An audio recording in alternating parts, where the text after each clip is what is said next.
भारतीय संस्कार।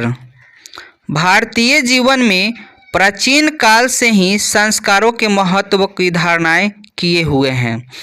प्राचीन संस्कृति का ज्ञान संस्कार से होता है। यहाँ ऋषियों की कल्पना थी कि जीवन के सभी मुख्य अवसरों पर वेद मंत्रों का पाठ, बड़े लोगों का आशीर्वाद, हवन और परिवार के सदस्य का सम्मेलन होना चाहिए। ऐसा सभी संस्कार के अवसरों पर ही संभव है। इस प्रकार संस्कार के महत्व को धारणा करते हैं, किंतु संस्कार का मौलिक अर्थ शुद्ध होना और गुण का ग्रहण करना, रूप को नहीं भूलना चाहिए।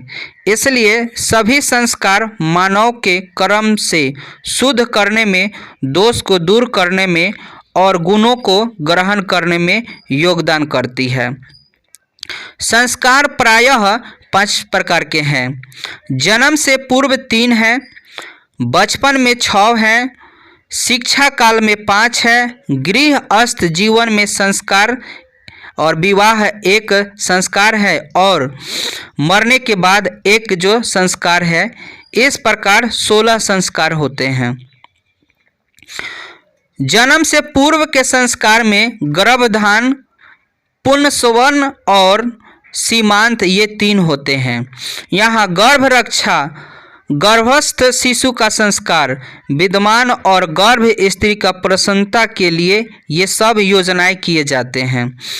बचपन के संस्कार में जात कर्म, नामकरण, बाहर निकलना, अन्न ग्रहण, चूड़ाकर्म और कर्णवेद ये सभी कर्म शामिल है।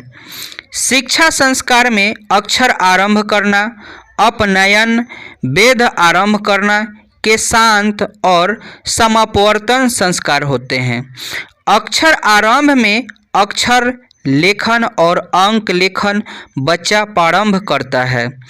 उपनयन संस्कार का अर्थ गुरु के द्वारा शिष्य को अपने घर में लाना होता है और वहाँ शिष्य शिक्षा नियमों का पालन करते हैं और अध्ययन करते हैं तथा ब्रह्मचर्य व्रत का पालन करते हैं। प्राचीन काल में शिष्य को ब्रह्मचारी कहा जाता है।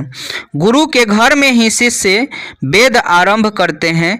वेदों का महत्वपूर्ण शिक्षा में सर्वश्रेष्ठ माना जाता है। वेद जो है हमें प्राचीन महत्व के बारे में सिखाता है कि शांत संस्कार में गुरु के घर में ही शिक्षा का प्रथम मुंडन होता है। इसमें गोदान मुख्य कर्म होता है, अतः साहित्य ग्रंथ में इसका दूसरा नाम गोदान संस्कार भी कहा जाता है। समापर्तन संस्कार का मुख्य उद्देश्य जो है शिष्य का गुरु के घर से अलग होकर गृहस्थ जीवन में प्रवेश करना होता था। शिक्षा की समाप्ति कर गुरु शिष्य को उपदेश देकर भेज देते थे। उपदेश में प्रायः जीवन के कर्तव्य को बताया जाता था, जैसे सत्य बोलो, धर्म का आचरण करो, अपनी विद्वता पर घमंड मत करो इत्यादि। विवाह संस्कार होने के बाद ही व्यक्ति गृहस्थ जीवन में आता था। विवाह को पवित्र संस्कार माना गया है। इसमें अनेक प्रकार के कर्मकांड होते हैं। इनमें वकदान, मंडप निर्माण, वधू के घर वर पक्ष का स्वागत, वर वधू का निरीक्षण, कन्यादान, अग्नि का समापन, पानी ग्रहण, धान के लावा से हवन, सप्तपदी, सिंदूरदान इत्यादि इसमें होते हैं। वैवाहिक परंपरा सभी जगह एक ऐसा है संस्कार। इसके बाद ही गर्भधान संस्कार तथा अन्य संस्कार होते हैं। मृत्यु के बाद दाह संस्कार किया जाता है। इस प्रकार भारतीय जीवन दर्शन के महत्वपूर्ण स्रोत से ये संस्कार हैं।